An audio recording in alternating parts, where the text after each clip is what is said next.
Alright, so as you can see, we're missing the gas cap here, so gonna go ahead and yank off what's left of this one. Come on. Before I do that, let me check the new one. So here's the new part. Yeah, looks like we gotta pull the whole thing off. So go ahead and bust this open.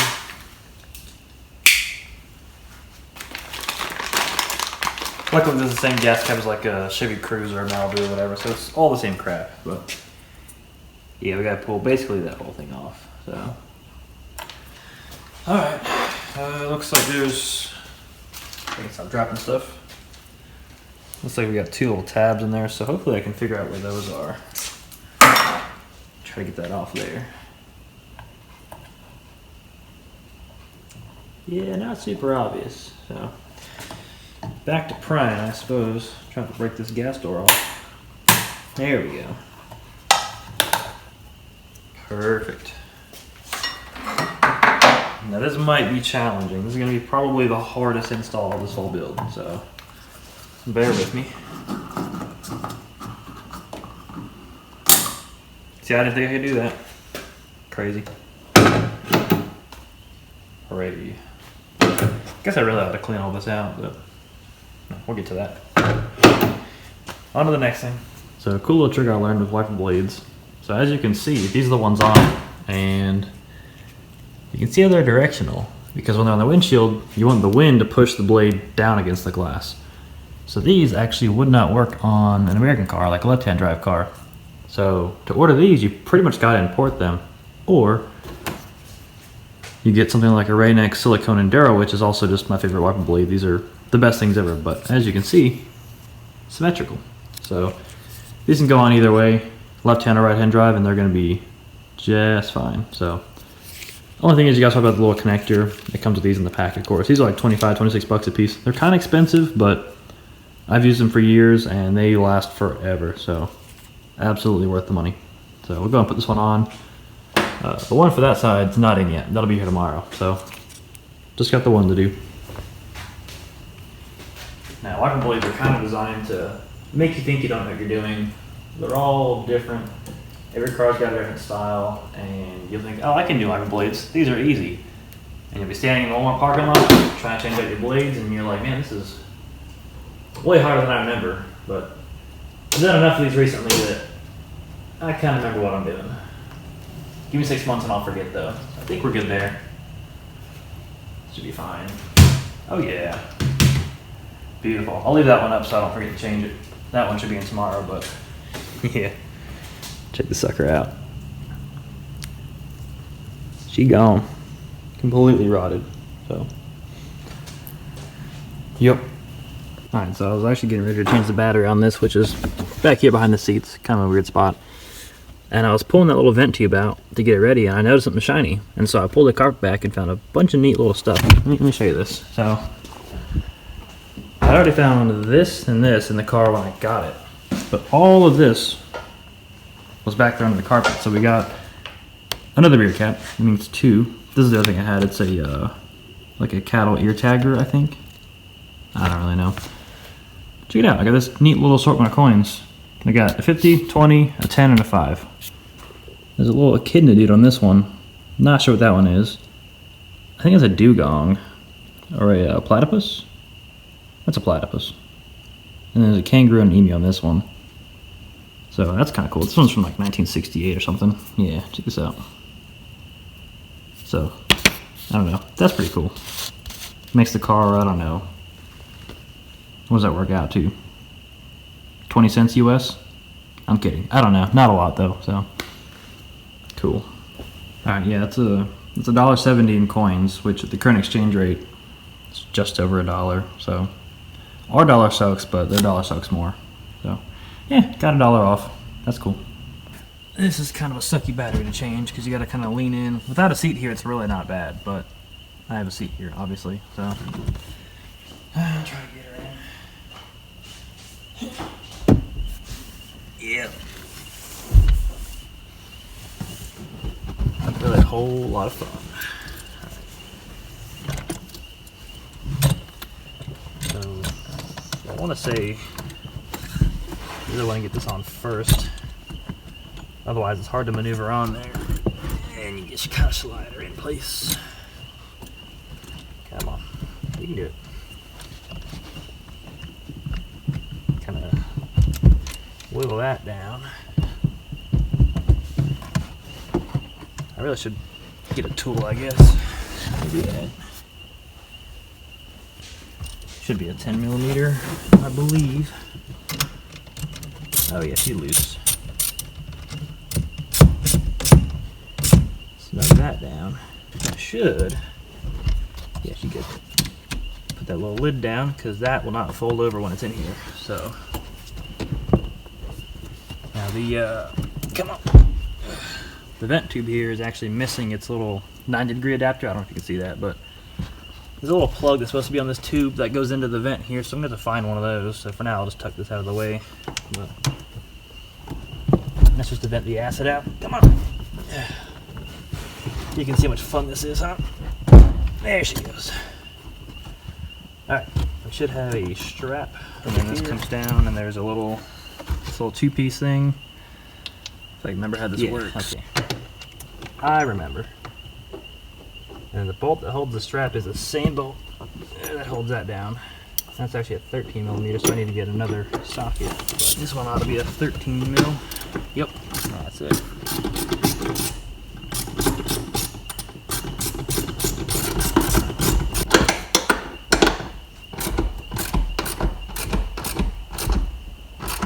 Alright, good and tight.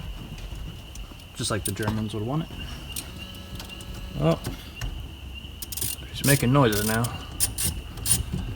The car is possessed. But there we go. Like I said, I'll get an adapter for that later, but I think we're good there. Alright, she's in. I really should put a charger on it, but we'll get to it in a minute. Alright, so with the battery in it, this actually works now. Now, this is the wrong key. Obviously, I don't have a remote start because this is a manual, but that does function for that. So that'll pop the tonneau cover, but everything else works though. So, yeah, that's an improvement. So now, theory. Let me hop in. All right, I got the blue tape on here. I'll get to that in a second, but there we go. HSV, how beautiful. That's annoying. I'm gonna turn that down. The National Weather Service in Jackson has issued a tornado warning for southeastern Smith County in central Mississippi, Covington County in southeastern Mississippi. A thunderstorm capable of producing a tornado is located near, moving northeast at 50 miles per hour. I'm gonna turn that down because that's where I am. Yep, that covers my county. So maybe I should go home, but I don't know. Let me bring you in focus here. Yes, there's all kinds of cool stuff you can do here if you're ignoring the radio. Let's see, EDI is where the cool stuff is. So check this out. This is number 1028, Maloo R8 SV Advanced. So it brings up some like lap timer stuff, but you go out here, and you got, let's see, driver. Oh. So you can move your shift points and all, which, I mean, obviously it's a manual transmission, but it just kind of has a place to, just to watch. And this would show your RPM if you're actually driving, of course. Now we got, yeah, power and torque, which is cool. No, I guess that's fuel economy or something. Got a little stopwatch, more race stuff. So this is actually how you do the data logging. You go through the glove box, and there's like something you got to do in there. Oh, stability. This shows, yeah, wheel slip and your ABS engagement, which is cool. G-force. I guess this probably just tells you about it. Yeah, so I can go through here and learn about all this kind of stuff. There's all kinds of little features. Yeah, understeer, oversteer, adaptive EDI. Not even sure what that shows. Yeah, okay. So this shows your bimodal exhaust, which will be functioning. I'm keeping those. The bimodal intake I'm not keeping because it's cool, but I want better intake. So yeah, back to that. So that's what all this is. You can go through to these and check those out. Pretty cool though, I think. And you can also just go back to the main menu. But let's see, navigation doesn't actually work because there's no map files for the US. But as you can see, it knows we're in the US, so you can kind of, oh, that's weird.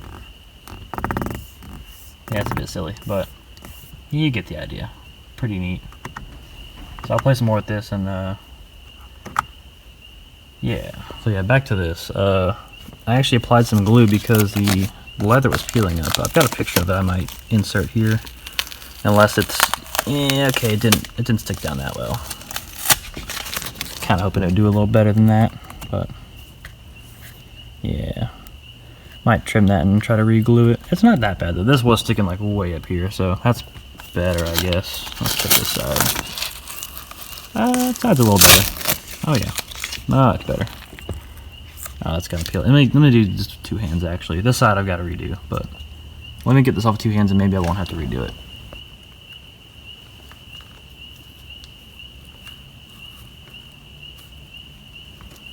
Beautiful, beautiful.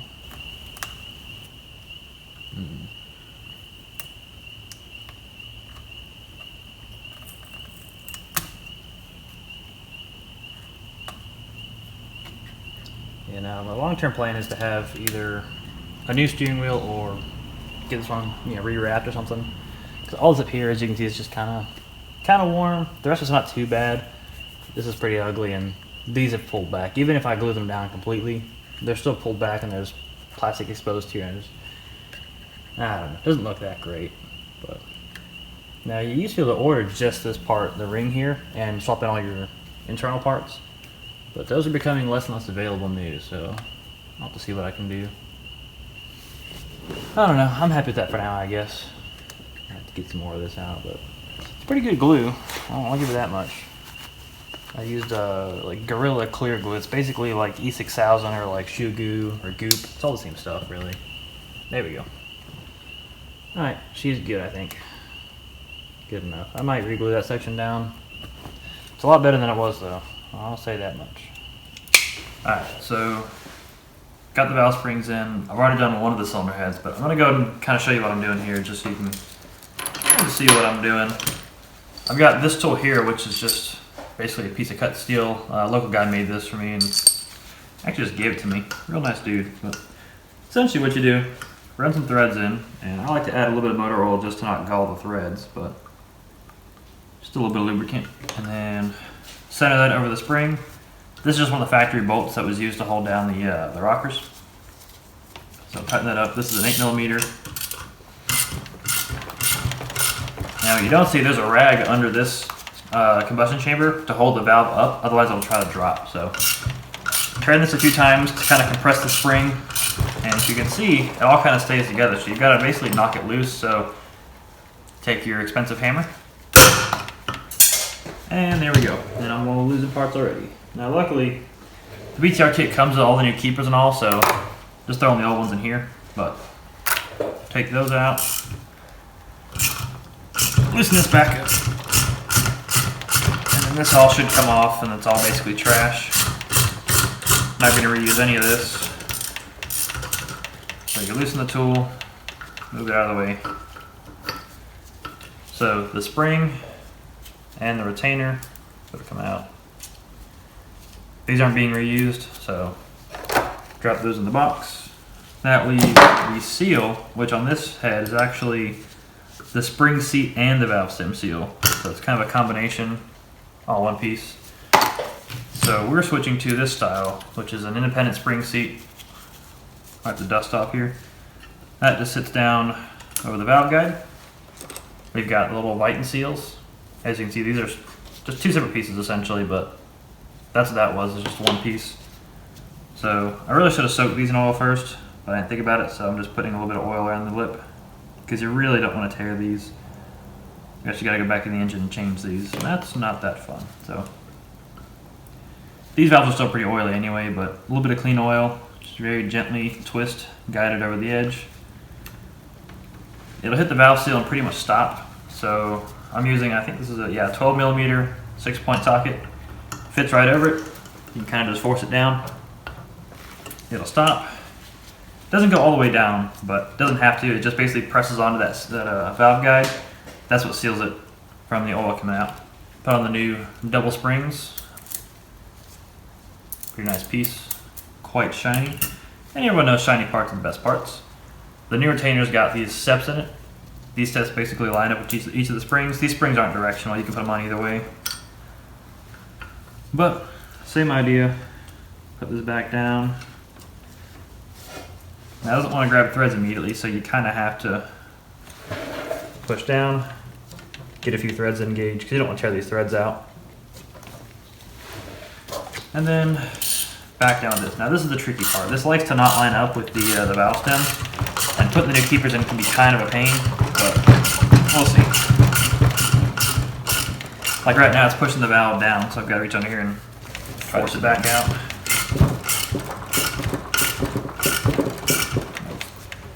Catching it again, just barely though, so maybe. There we go. So this kind of pushes it a little off center, but hopefully we can get these keepers in. Try not to drop these little boogers. But helps to get one in and then kind of spin it around to the side that's tight. You can also push on the spring sometimes and get a little more room in there, but let's see. Get that second one in.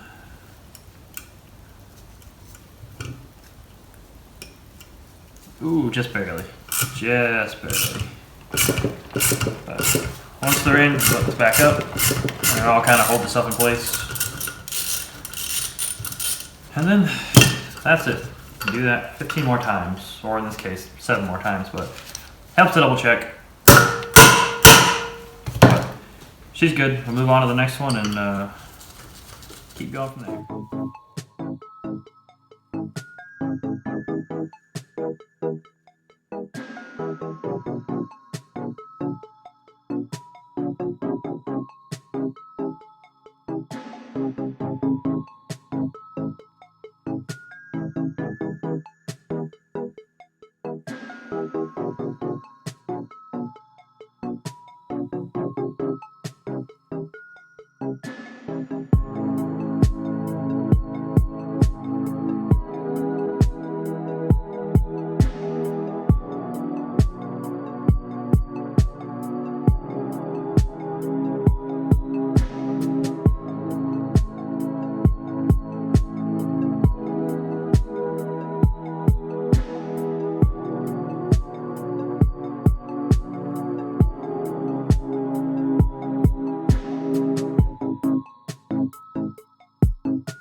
So this is an AC compressor I'd gotten used with basically no guarantee that it worked, and it ended up not working. I also had the wrong connector here that I'm wiring on, so the wiring looked really nice, but it was the wrong connector. So you'll see me install this AC compressor later on in a video, but like I said, it ended up not working. I replaced it with a good used one. That one also ended up not working, so I'll go ahead and spoil that for you. The third one currently is in the car and seems to be working, but hopefully it'll last. Alright, so valve springs are done. We're on to rocker trunnions. We're upgrading these factory style ones here that are just kind of pressed in to these style, which use snap rings on both ends, roller bearings. Should be pretty good. Now this set of rockers is kind of a hodgepodge of some different used rockers that were just available. So some of these actually already have this upgrade, but I'm going to go and replace them anyway just because I don't know how many miles are on them or which ones they are. So we'll do that, but got to start by knocking the old ones out, pressing the new ones in, so I open this up a good bit. Ideally I'd have an arbor press, but I don't have an arbor press, and I really didn't feel like spending $80 to get one. So we're using a bench vise that I had laying around. So basically taking like I think it's a 22 millimeter and I think a 14 millimeter. And we're just going to use these to basically press the old ones out. And you'll see why bench vise is kind of suboptimal for this. You kind of got to hold everything in place, but allegedly this should work. I should be wearing safety glasses, but I'm wearing glasses, so it's probably good enough. Oh yeah, she's moving.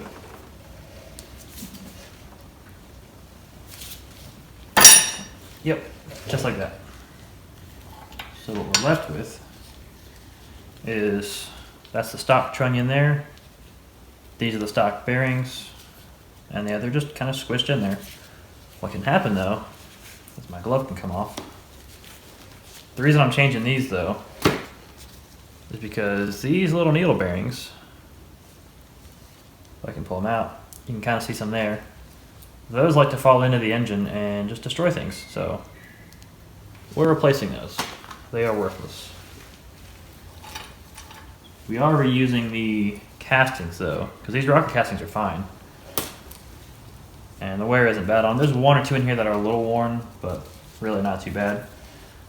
So anyways, once the old one's out, you've got basically an open casting like this. So you take one of the bearings, they've got these little plastic guides in them just to hold the needles in place, which is kind of handy. And I'm realizing now there's going to be a lot of back and forth, so I'm probably going to press all these bearings out, press all the new ones in, but I'll go through one just to kind of show you what this looks like, and then I'll probably just go down the line and do them all one step at a time. So bring this in here, kind of straighten that out a bit. Make sure this is kind of going in there straightish, and it'll straighten itself out for the most part, but yeah, no lubricant or anything needed. They just kind of press fit in essentially. It would be cool if this vise is actually mounted, but cool. So that one presses in until it's flush, which is there. And then we take a trunnion, use that to push out that little needle guide, just like that, so we don't lose any needles. Trunk that. Then we gotta press in the next bearing. So I'll grab another one of these, push that onto the trunnion, and knock out that other guide. Because losing these needles would absolutely suck. So to not damage the trunnion now, we gotta use these press washers. So they just kind of go around like that. And on this side. And open this up some more. A press would be really nice, like a little arbor press. It's kind of what you're supposed to use, but again, those are like 80 bucks now. The video that shows you how to do these, the guy says, oh, this costs 30 bucks. Yeah, it used to, 8 years ago. So, press on in.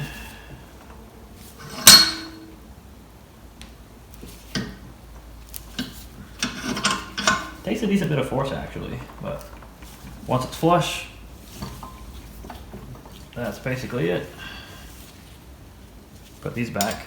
And at this point, it's pretty much captive, but that's really only as good as the factory is. So we're going to use these snap rings to make sure these never come out.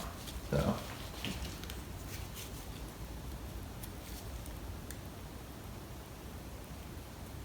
kind of just work that down on there.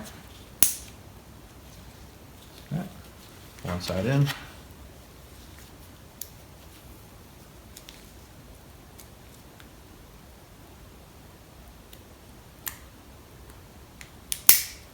There we go. So now what we've got is a fully captive, will not move ever trunnion with roller bearings. So cool. Kind of noisy actually. I guess it's actually probably just a clip on the casting, but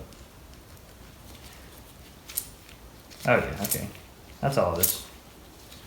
All right, now I gotta do a whole bunch more of those. I'm gonna do them assembly line style for sure.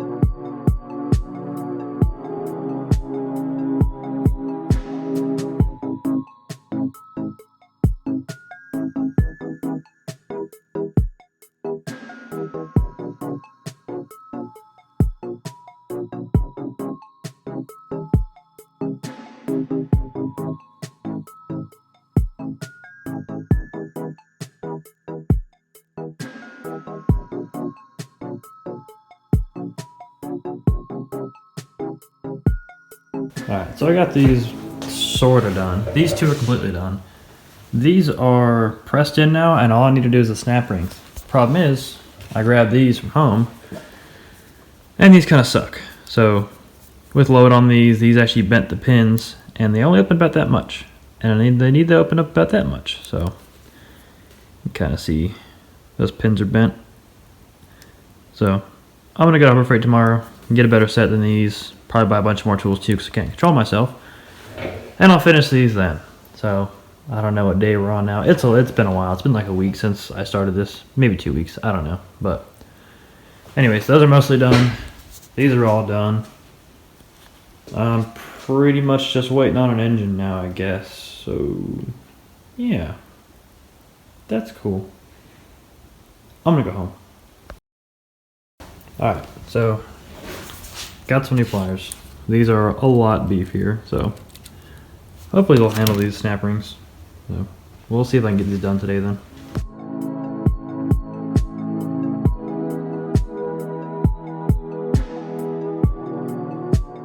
I didn't record an outro for this, but this was pretty much the end of the project for this day, or at least this week, or however long it took me to do this. But that's about as far as I could get on the engine build side. So after this I got to tinning and doing some other things, so that'll be a separate video. So for now, this is all I got. So I don't know, hit like maybe, or subscribe, or both? I don't know, it's a free country. Have a nice day.